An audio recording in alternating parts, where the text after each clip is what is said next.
Hey, Silver Tubers, it's Mr. Zeke coming to you from the Silver Pouring Bench once again. I have retreated indoors as the heat outside here in Oklahoma has created an unpleasant atmosphere in the Silver Pouring Bench.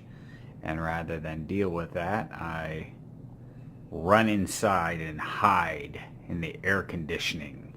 So I just wanted to go over the end of the week pickups with you guys. Um, I got a few different things, not necessarily all silver or gold, but fun nonetheless. I did pick up another 10, or another 8 rather, I'm sorry.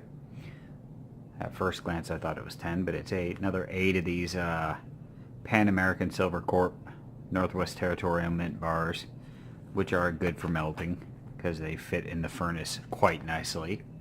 Um, they're a nice looking bar, don't get me wrong, but they just fit so nicely sideways into the crucible, and they melt nice with very little residue. So, which isn't true for all silver. Some silver actually does create a residue. And for the Tassie Stacker, Tasmanian Silver Stackers box of random coins, I got some additions today. These are just the ones that I stock. I'm trying to keep this stocked for trade fodder, for folks that may not have easy access to world coins, world silver coins, and so I try to, pick up when I can at work some world silver coins to trade, just to help people out, because I have pretty unfettered access to a lot of the world silver, junk silver coins. And so today I raided the 90% junk silver bin, and let's see what I got here. I was smart. Ahead of time, I'll separate them by type. Ahead of time, I went ahead and put my glasses on, which is always smart, so that I can read dates, so that I don't have to rely on viewers. So let's see. We'll start with these. These are the Panamanians. There's 1930. There's another 1930, and lastly, this one's really grimy. 1950. Is that 1930? 53. And these are the Medio Balboas, which I believe is basically a half dollar. I think the Balboa equates to $1. This one's got a little rim ding, but it's in good shape nonetheless. 90% silver. Gotta love that. Picked up some more Cuban silver, which I like because they really do a good job at putting the purity on the coin.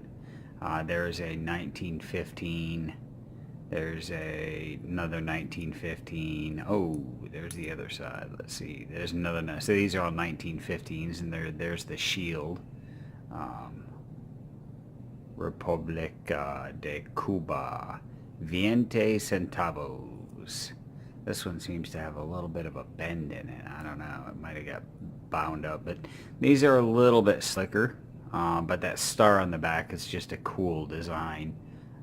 We can get it to zoom right here. So, I'll tell you what we'll do. We'll use the matchbook for a backstop. Maybe it'll zoom a little bit better with the white. There we go. That star is just makes for a cool looking coin. So, got 3 of those. Picked up some smaller Balboas.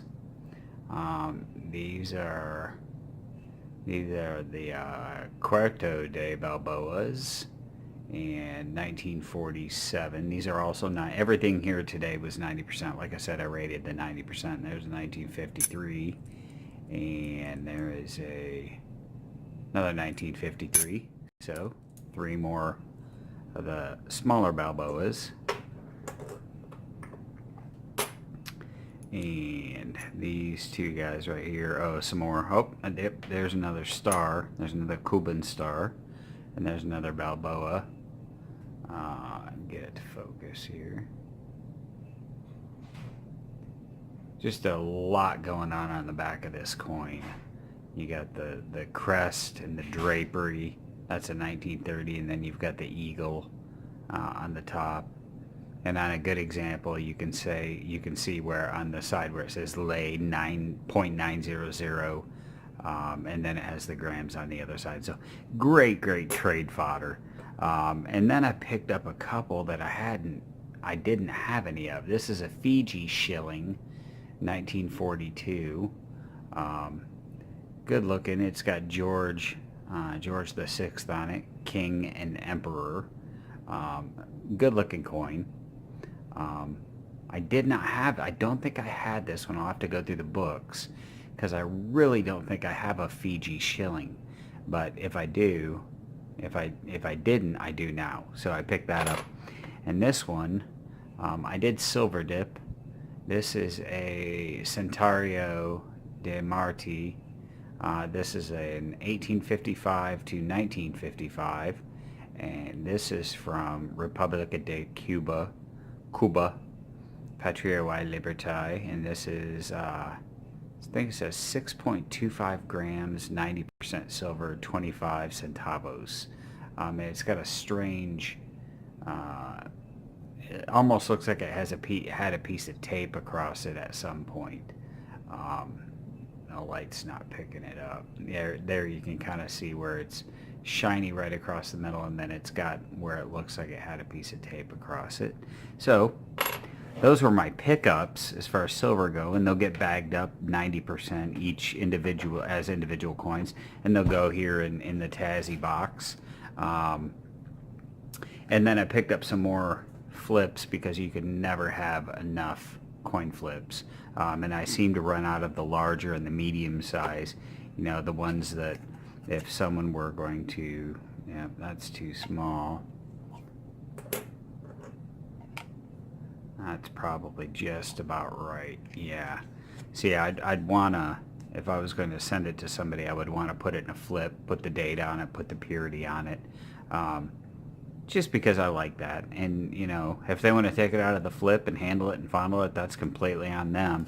But I think it's a little bit nicer to get a coin in a flip, especially if you're starting your collection and you've got a book or a sheet that you're putting them in, and it saves you the time of having to do that and the hassle, because sometimes staples don't like to really go through the flips that well. So you really need a good stapler to staple through flips, because it's especially good flips. Now there are cheap flips out there that use a much lower grade cardboard and a much lower grade plastic, and I've had those. I've run into them before. I bought them at a store, and I literally threw them away because I didn't want my coins in them, so why would I want to send them?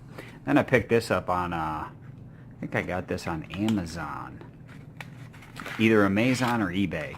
But I thought, I was looking around, and I thought, man, that really looks cool, because I'd like to have one of these. I've got a couple different loops, but I'd like to have one of these, that I could put a D-ring on and just clip to my belt loop if I wanted to. But it's very, very sturdy construction. This is all metal.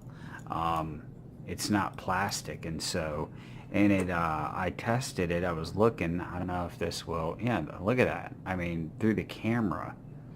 There we go. There's the 12.5 grams, lay 0.900. So, that's through the camera.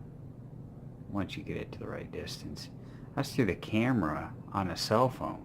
And so, you can imagine the detail you can see with the naked eye through that. So not a bad deal. And I think, honestly, I gave maybe $10 for this.